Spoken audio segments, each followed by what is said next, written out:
Okay, Assalamualaikum guys. Welcome back to MZ Vlog.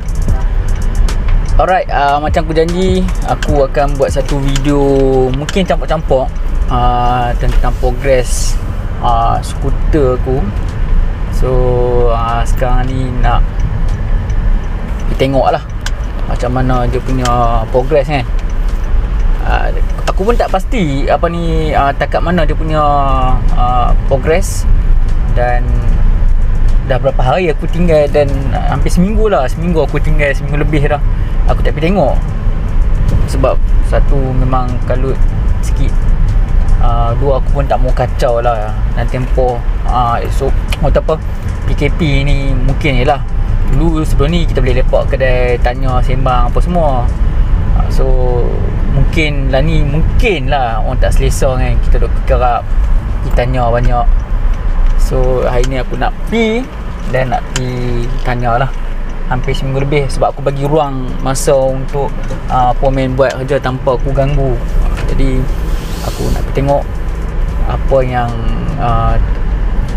apa yang rosak dan apa yang kena tukar. Jadi benda tu lah aku nak pergi tanya dah. Alright, sebelum apa-apa layan intro dulu. Sorry panjang sangat intro ni, apa layannya lah.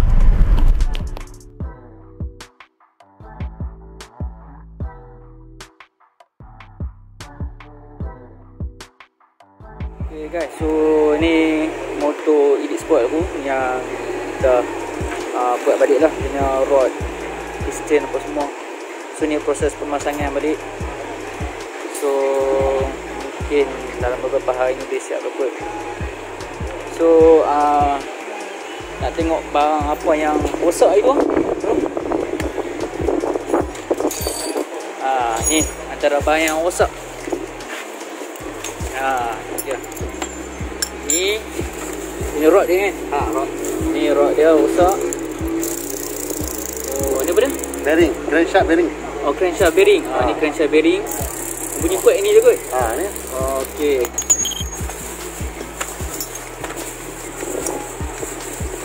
Then ni piston dia. Nampak? Piston dia dah karat guys. Karat. Timing chain panjang sikit. Oh, timing chain. Timing chain dia apa? Dia panjang sikit. Dia panjang lah. Oh, timing chain dia panjang. So timing chain benda berbatan tahan. Ya. Dia sudah crack. So banyak benda juga lah kan. Sudah crack. Crack lah timing chain dia ni. Ini lagi. Apa? Dah lama dah, 16 tahun dah bro. Tak pernah buka. Tak pernah buka kan. Ini tukar balik lah. One way balik. Ini apa dah? One way bearing. Besok kembang. Sudah kembang dah. Sini sudah tepi semua kembang balik. Wah, okay. Alright. Thank you bro. Dia lah apa? Apa dah? Ini dia main. Dia duduk sini ni. Crankshaft. Bearing sini. Oh, okey. Yang ni kan bunyi. Dia suruh makan lah nampak. Ini bawa dah. Dalam. So inilah barang-barang yang rosak ni. Ini operasi tau. Ini bunyi kuat sikit. Ini bunyi kuat Sudah pasang semua, sudah start dah. Okey lah. Sudah start lagi. Habis buka carburetor balik, cuci balik. Dia timing dia kacau. Timing dia kecil. Kita mau tengok dia make up. So guys, so inilah condition dia. So dalam beberapa hari boleh siap lah. So nanti aku sambung dengan video pula. Alright. Okay guys, hampa dah tengok dah tadi video aku pergi tengok progress motor skuter Elite Sport tu. Dan banyak benda jugalah yang ditukar. Jadi kos berapa aku pun tak pasti lagi, dan aku tanya kedai dia kata tak kira lagi. So kemungkinan esok lusa tu siap dah. Jadi bagi depa settle, dia kata dia pasang semua dah. Tapi bila start tadi dia punya timing lari sikit dekat carburetor tu kan. So depa tengah nak adjust benda tu lah. Tak apa. Yang penting janji siap nanti, tak ada masalah dah. Dan aku tak buat banyak video lah tentang Elite Sport ni. tak sama macam masa mula aku buat restoration balik body apa semua. Sebab ini memang aku tak kacau body, aku just repair apa yang rosak, macam cerita overhaul lah. Dan apa yang aku dapat info daripada Pomen, memang banyak barang. Timing chain dia habis dah kembang, dia punya rod dia memang longgak, dia punya bearing dia, one way bearing dia, macam-macam lah. Sebab macam aku kata lah, 16 turn motor ni tak pernah tukar apa. Sebab masa aku buat project restoration itu, aku tak kacau enjin, cuma just dia buka engine block, dia just cuci-cuci apa semua. Dan dia kata so far enjin memang dalam keadaan terbaik lagi, tak perlu tukar apa-apa. Itu cerita 2 turn sudah. Dan kali ni memang dah rosak. So dalam masa 16 turn baru dia rosak. Dalam enjin tu baru dia rosak.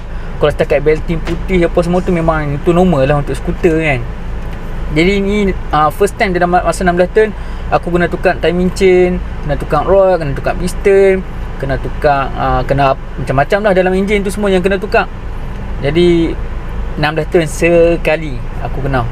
Tapi okey lah, motor tu pun memang dah lama, jadi aku akan make sure dia rest.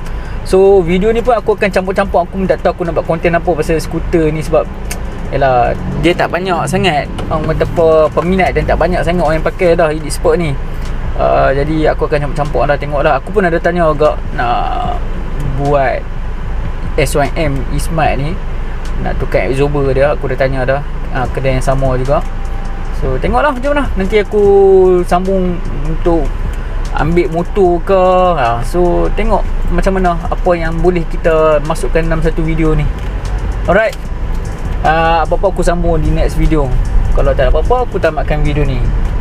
Jadi nanti kita tengok lah kalau apa-apa info, aku akan sambung balik video ni. Alright. Ok, sebelum aku lupa, sajalah aku sambung video sikit. Sajalah aku nak update sembang-sembang santai sikit pasal Grab yang aku buat ni. Dah hampir sebulan aku buat Grab. So far so good, Alhamdulillah. Seriously, dia benda ni aku respect lah siapa yang buat full time. Seriously aku respect gila siapa yang buat full time ni. Sebab aku yang buat part time ni pun boleh katakan agak apa, time tu aku okey lah, aku bagi time aku yang sebenar lah. Aku kadang-kadang aku keluar pukul 9 sampai pukul 1.30 tu aku stop. Lepas tu lepas Zohor lunch aku sambung balik. Pukul 2.30 tu aku start balik, sampai 4.30 lah paling lambat. Ada time lambat jugalah. Kalau macam contoh pukul 4.30 tu tiba-tiba dapat order jauh pula, aku lambat sikit lah. Tapi itu time limit aku lah. Aku tak go beyond that lah. Macam setengah yang full time ni aku faham mereka sampai ke pukul 6, pukul 7. Tapi aku tak boleh buat macam tu lah. Sebab pukul 6, pukul 7 aku ada aktiviti aku sendiri, aku ada agenda aku sendiri. Jadi cukup lah sekadar time macam tu untuk aku buat Grab. Dan aku respect gila lah macam mana awak tahu apa, geng-geng full time ni mereka pulun nak buat. Dan aku pun tak boleh nak macam tu. Seriously, sampai ke malam aku pun tak boleh. Tapi sepanjang aku buat ni, apa yang aku boleh katakan, macam aku santai-santai ni pun, sehari pendapatan Grab aku paling sikit lah aku dapat Lani paling sikit aku dapat. Masa awal-awal tu memang sikit lah aku dapat sehari dalam 30. Sebab tak banyak tak banyak job yang dapat. Tapi Lani Alhamdulillah, average yang aku dapat satu hari job dalam 10 average. Ini kira paling cokiah lah. Kalau main time okey, satu Ahad especially kadang-kadang boleh pergi sampai 12 job, 14 job. So dia terpulang pada rezeki lah kan. Dan pendapatan aku sehari paling cokiah mula-mula aku buat dulu RM30. Santai. Itu pun cara memang malas lah. Bukan malas apa, macam timing pun tak cantik lah, tak disiplin lagi.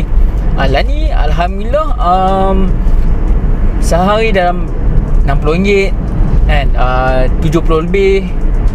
So far paling tinggi dalam dekat 80 itulah. Aku macam aku kata lah, aku bukan ulun sangat. Sebab kalau ikutkan siapa yang hambat insentif time, dia ada time tak salah pukul 12 sampai pukul 2 dan pukul 6 sampai pukul 7 ke ataupun 5 sampai pukul 7 ke. Lebih kurang itulah time dah insentif tu. So siapa hambat trip time tu dia akan dapat lebih lah insentif. Tapi aku cuma hambat yang first half tu ya. Maksudnya pukul 12 sampai pukul 2 tu ya. Lepas tu petang aku tak hambat dah. Macam ni aku dah settle dah semua. Baru aku nak balik kan. So aku nak relax malam. Aku ada aktiviti dengan anak-anak aku. Jadi benda tu lah yang aku rasa cukup lah kot kan. Nak hambat pun bukan boleh kita ke mana kan. Tapi aku just santai-santai buat benda ni. So itulah perkembangan Grab. Kalau orang tanya kat aku, kalau siapa yang ada masalah dari segi pekerjaan, buat masa ni nak survive, aku sarankan sangat lah buat Grab ni. Bukan aku nak kata Grab ni okey gila-gila ataupun Grab ni tak okey sangat. Bagi aku lah, bagi aku yang aku ni bosan tak tahu nak buat apa kat rumah, seriously memang the best lah kan. Dapat keluar kan, pergi hantar. Ya, bukan teruk sangat pun, hang just on apps, pin jog masuk, pergi ambil, pergi hantar kan. So jaga kita punya disiplin pekerjaan tu, kita tetap kena jagalah. Macam aku personally, macam mana cara aku nak make sure kalau dapat order ayah tak tumpah. Sebab mula-mula aku buat tu tumpah. Oh serius tumpah. Aku yang berfikir macam mana cara ni aku nak buat ni, nak bagi tak tumpah. Dan aku jumpa solution dia. Atau solution apa nantilah aku bagi tips sikit. Ada tips aku nak bagi dekat semua rider ni, food rider, food delivery rider ni. Aku bukanlah pandai, cuma aku nak share dengan hampa lah kan. Pasal apa aku pasang red bag tu, yang tu pun aku akan buat satu video asing, aku akan share dengan hampa juga. Cuma ni lah, aku just santai-santai lah, sembang-sembang hampa kan. Yang mana rider-rider Grab, tak kisahlah Grab ke Foodpanda ke, memang kalau boleh jaga keselamatan sama. Jangan kita nak hambat trip sangat sampai kita langgar lampu isyarat, kita langgar lampu merah. Sebab nyawa kita ni lagi berharga daripada trip nak dapat tu kan. Contoh satu trip kita dapat pun minimum RM4.8, RM5 kan. Maksimum boleh pergi lah, ikut jauh kilometer mungkin 14, mungkin 12. So nak bandingkan RM15 lah kan. Satu trip tu kalau kita dapat maksimum dengan nyawa kita ni, aku rasa nyawa kita lagi berharga kot. Jadi aku tak kata hampa tak okey, tapi aku nasihatkan lah, jaga keselamatan. Yang tu yang penting. Nyawa kita tak ada nilainya, insya-Allah. Kita fikir keluarga kita yang tersayang kan, fikir kita kalau boleh kita nak balik dalam keadaan kita selamat kan. Tapi kalau jadi apa-apa di tengah jalan, itu semua kerja Allah kan. Itu semua dah takdir Allah. Cuma aku boleh nasihat je lah. Aku pun kadang-kadang takut juga kan. Kita pun, yalah naik motor ni risiko tinggi guys. Bukannya orang kata apa, biasa-biasa. Kalau accident tu memang boleh tahan kot lah kan, untuk yang naik motor ni. Tapi setiap kali aku keluar, Bismillahirrahmanirrahim, Allah lah kan. Hasbunallah wa ni'mal wakil. Aku berserah kepada Allah. Jadi apa-apa kita redha lah. Tapi kita niat kita nak cari rezeki, InsyaAllah rezeki yang halal. Sebab aku buat Grab food ni, Grab halal lah. So itulah kongsian aku. Nanti kalau tak apa-apa aku sambung. Kalau katakanlah ada info lagi, nanti kita sambung next video. Kalau tak ada, aku tamatkan video ni. Kalau panjang sangat, tengoklah time editing ni. Kalau panjang sangat, aku cut off. Mungkin tak kat sini lah kot. Mungkin kongsian Grab sikit, dan tentang motor skuter gigit tu. So kita jumpa ni next video. Okay, bye.